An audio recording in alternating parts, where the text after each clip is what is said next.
네, 안녕하세요. 레빗구미입니다. 네, 오늘은 제가 그 넷플릭스에서 새로 신작으로 업데이트된 그녀의 조각들이라는 영화를 관람을 했습니다. 이 그녀의 조각들에는 바네사 커비와 샤이아 라보프가 이제 주연을 맡아서 부부로 등장을 하고요. 이게 출산 과정에서 이제 아이를 잃은 한 부부의 이야기라고 할 수 있습니다. 그래서 넷플릭스에 1월 달에 최근에 이제 공개가 됐고, 이제 아마 보신 분들도 아마 있을 거예요. 이게 베니스 영화제에서 좀 좋은 평을 받았던, 좋은 수상도 하기도 했고요. 수상을 하기도 했던 영화라서 아마도 극장 개봉을 기다리셨던 분들도 있을 텐데, 이게 아무래도 코로나 상황 때문인지 이제 넷플릭스로 공개가 되었습니다. 감독은 코르넬 문드럭초라는 감독이고요.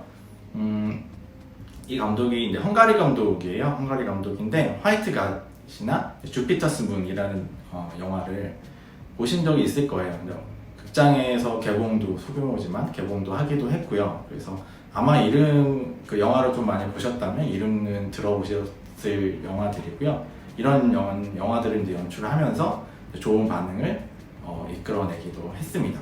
이번에 이제 그녀의 조각들이라는 영화는 헐리우드 자본도 들어갔고 헐리우드 배우들 활용해서 찍은 첫 번째 연출작이라고 할 수 있습니다. 그 앞에서도 말씀드렸던 것처럼 바네사 커비 같은 경우에는 좀 얼굴을 보시면 굉장히 아시는 분들이 많을 거예요. 왜냐하면 미션 임파서블 시리즈에도 출연을 했고요. 그 다음 최근에 홉스 앤 쇼 분노의 질주 시리즈죠. 분노의 질주 외전격인데 이제 홉스 앤 쇼 같은 영화들에서 출연을 했기 때문에 뭐 액션 블록버스터에 등장하는 여자 주인공이나 여자 조연 정도로 알고 계신 분들도 있을 거예요. 사실 바네사 커비는 영국 배우고요. 영국 배우인데 이제 영국 드라마인 더 크라운에 출연하면서 조금 이름을 알리게 되었습니다. 더 크라운에서 좀 독특한 모습으로 이렇게 나오고요. 미션 임파서블에 출연하면서 이제 헐리우드 쪽 영화들을 많이 찍었고, 최근에는 미스터 존스 같은 영화들에 출연을 하면서 조금 다양한 배역을 맡아서 지금 연기를 하고 있습니다. 그리고 샤이아 라보프는 아마 대부분 다 아실 거예요. 트랜스포머에 출연했고 인디아나 존스 같은 영화에 출연을 하면서 굉장히 장래가 촉망받는 배우로 굉장히 유명했었는데, 최근에는 별로 그 유명한 영화들이 없어요. 이제 보시는 것처럼 저희가 들어본 영화들이 많이 없고요. 이제는 이제 좀 독립 영화나 작은 영화들에만 출연을 하고 있습니다. 그리고 이 영화를 찍고 이제 마케팅이 들어갔을 때도 어떤 그 폭행이나 이런 이상한 행동들, 기행 때문에 이제 마케팅 활동에서는 제외되기도 했고요. 그리고 이제 그녀의 조각들 찍고 나서도 이제 여러 가지 좀 안 좋은 것들 때문에 이제 영화제나 이런 데도 같이 이제 동행을 하지 못했습니다. 그렇게 이제 바네사 커비와 샤이아 라보프 두 사람이 부부로 나옵니다. 부부로 나오고 이름은 이제 마사 그리고 숀이라는 그 배역을 맡아서 연기를 하게 되고요. 영화 내용을 좀 살펴보면 이제 부부인 마사하고 숀이 이제 출산을 앞두고 있습니다. 뱃속에 이제 마사는 만삭인 상태로 이제 집에 있죠. 그래서 출산을 기다리는데 이제 부부가 결정하기로는 병원에서 출산을 하는 것보다 집에서 가정 출산을 하는 게 좀 더 마음이 놓인다 또는 편하다라는 생각을 해서 그렇게 결정을 합니다. 그래서 원하는 조산사를 택해서 집에서 출산을 하게 돼요. 결국 이제 진통이 오고 조산사한테 연락을 했는데 해당되는 조산사가 이제 그 당시에도 다른 출산을 하고 있어서 오지 못하고 다른 조산사가 옵니다.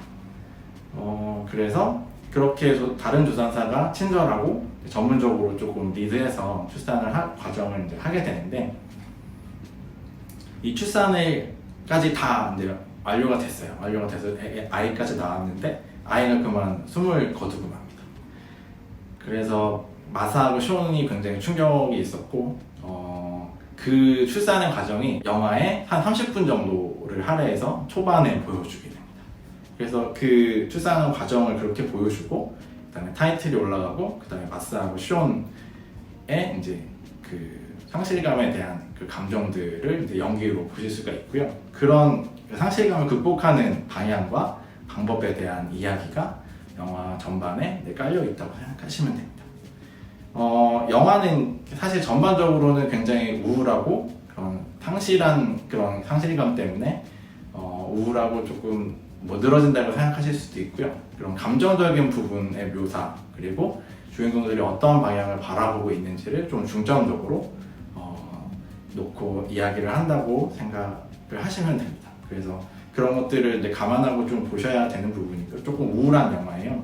초반에 이제 30분 정도를 출산 장면으로 아주 디테일하게 보여주는데, 그렇게 하는 이유를 처음에는 사실 알기는 어려워요. 그리고 그 영화의 제목 타이틀이 올라가기 전까지는 이제 30분 정도 되는데, 그 정도를 출산하는 과정을 아주 세세하게 묘사를 해줍니다. 그 다음 그 엔딩 타이틀이 올라가고 난 다음에 이제 마사의 모습을 보여주는데, 마사는 그냥 그 일이 있었던, 비극이 있었던 이후에 그냥 회사에 출근을 하고 장을 보고 그렇게 생활을 하죠. 그러니까 마사는 그냥 건조하게 그런 사건들을 받아들이려고 하는 인물이고요. 그래서 일상적인 활동을 그냥 계속 합니다. 하고 대신에 출산을 하고 났으니까 뭐 젖이 나온다거나 아니면 약간 불편함이 있다거나 뭐 이런 부분들은 여전히 있죠. 그런 것들을 그냥 본인이 감당하면서 이제 살아가려는 인물이고요. 그 다음에 반면에 쇼는 이제 그 일의 원인이 무엇인지를 알고 싶어하고, 그 다음에 조산사가 이제 바뀌었잖아요. 그래서 조산사의 책임이 있을 거라고 생각하고 조산사에게 책임을 돌리려고 하는 인물이라고 할 수 있어요. 그러니까 이게 어쨌든 그 자신의 마음을 편하게 하기 위해서 이제 마사가 보는 방식과 극복하는 방식과 쇼네 극복하는 방식이 조금 다르게 되는 거죠. 그래서 그 영화가, 그래서 마사하고 쇼는 굉장히 좋은 관계였음에도 불구하고 영화가 진행될수록 점점 그 관계가 깨져가는 모습을 보이고요. 그러니까 서로를 잘 이해하지 못하고 점점 이제 멀어져 가는 거예요. 어떻게 보면 둘이 결혼하기 전부터 조금 잘 안 맞았던 인물이라고 생각할 수도 있고요. 쇼는 직접적으로 좀 감정을 드러내는 인물이고요. 그리고 뭐 아기가 일어서 그런 상실감 때문에 울기도 하고, 그다음에 아내를 설득해서 법적으로 뭔가 조산사에게 책임을 다하기 위해서 법정에 가자고 한다던가, 그런 특히 이제 그런 것들을 볼 수 있는 부분이 이제 부검이한테 가서 마사하고 쇼니 앉아서 부검이의 의견을 듣는 장면이 있어요. 이제 아이가 왜 죽었는지 원인이 뭔지를 듣는 건데, 부검이도 정확한 원인을 알 수 없다고 얘기하거든요. 근데 쇼는 거기서 당신이 왜 의사인데 그거를 모르느냐라고 이제 얘기를 하죠. 근데 대신에 쇼는 그렇게 자리를 박차고 나가고 마사는 끝까지 듣고 있어요. 아, 그렇군요. 뭐 그런 식으로 담담하게 받아들이고, 그 다음에 자기가 뭘 해야 될지를 이제 차근차근 해나갑니다. 그래서 그런 상실감에 쌓여가 있지만 마사는 어쨌든 그거를 극복하려고 최대한 차분하게 준비를 해서 극복하려고 하는 인물이라서 사실은 마사도 굉장히 아픈 감정을 느끼고 있죠. 근데 최대한 그 아이를 조금 긍정적인 방향으로, 좋은 방향으로 떠나보내려고 노력을 하는 인물이라고 할 수 있습니다. 그리고 션하고 마사 이외에 이제 마사의 엄마가 나옵니다. 엘리자베스라는 인물인데, 그 인물도 좀 중요한 하나의 축으로 나와요, 영화 이야기에서. 그래서 그 엘리자베스도 조산사의 책임을 좀 돌려야 되지 않냐라고 딸을 설득을 하죠.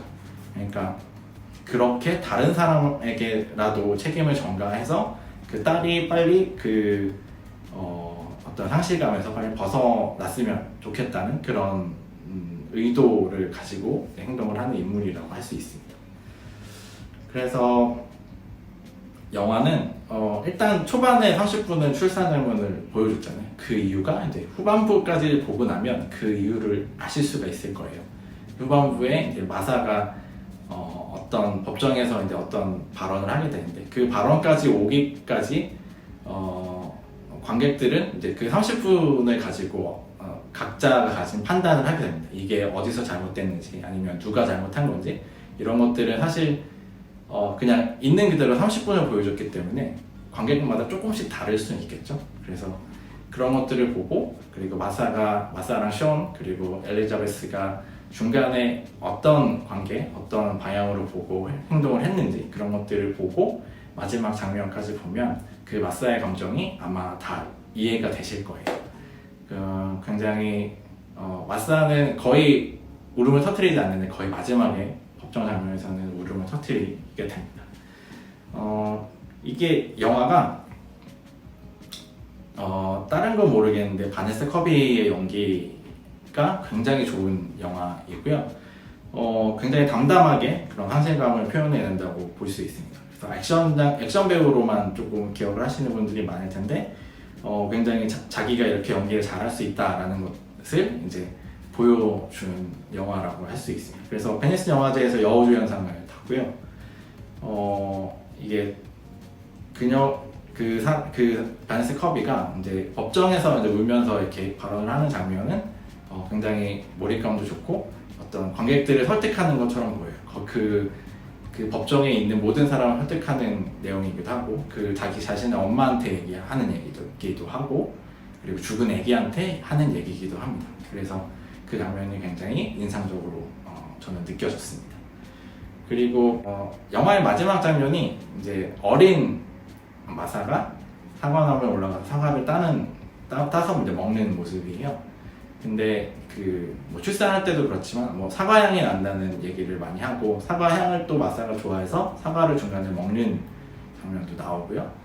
그래서 이 사과향이라는 게 어떻게 보면 아이라고도 할 수 있어요. 아이와의 인연의 냄새라고 할 수도 있고 아이의 냄새라고도 할 수 있고 근데 자기가 정말 좋아했던 사과향이 그렇게 선물처럼 왔다가 아프게 떠난 그런 이야기를 그런 식으로 표현을 했다고 생각할 수 있습니다. 그래서 기억 속에 마사가 기억하는 기억 속의 사과향은 여전히 존재하죠. 존재하고 사과는 언제든지 또 다시 얻어질 수 있는 거고 그리고 그 모습은 마사의 기억이나 마사의 향에 대한 기억 그리고 엄마인 엘리자베스의 기억에도 그대로 남아 있습니다. 그래서 영화를 다 보고 나면 영화 보는 중간에는 사실 조금 고통스럽다고 느끼실 수 있지만 영화를 다 보고 나면 그래도 어떤 희망적인 그런 느낌을 느끼실 수 있을 거라고 생각합니다. 그녀의 조각들이라는 영화는 바네사 커비의 연기가 굉장히 첫 번째 관람 포인트라고 할 수 있고요. 그 다음에 조금 그 상실감에 대한 사람들의 다른 태도, 어떤 방향을 보는지에 따라서 조금 다르게 연출된 그런 이야기들을 또 보시는 포인트인 것 같고 마지막으로 이제 출산 장면이 굉장히 디테일하게 연출이 돼 있고 그 장면이 영화 전체의 분위기나 방향을 어떻게 보는지를 결정을 합니다. 그리고 마지막에 가서 이제 마사가 얘기하는 거에 관객 입장에서 동감이 되는지 아닌지 이런 것들을 판단하실 수 있을 거고요. 그래서 저는 이 영화를 추천을 드릴 수 있을 것 같습니다. 저는 굉장히 좋은 느낌을 받아서 말씀을 드렸고요. 일단 오늘은 그녀의 조각들이라는 영화를 설명을 드렸고요. 다음에 또 다른 영화로 또 말씀드리도록 하겠습니다. 네, 제 레빗고민 채널 구독과 좋아요도 부탁드리고 그 다음에 제 브런치에도 이 그녀의 조각들이라는 영화의 리뷰 글이 이제 업데이트가 돼 있을 거예요. 그것도 한 번씩 읽어주시면 조금 더 영화를 선택하시는 데 도움이 되실 것 같습니다. 네, 그럼 오늘은 여기까지 하겠습니다. 감사합니다.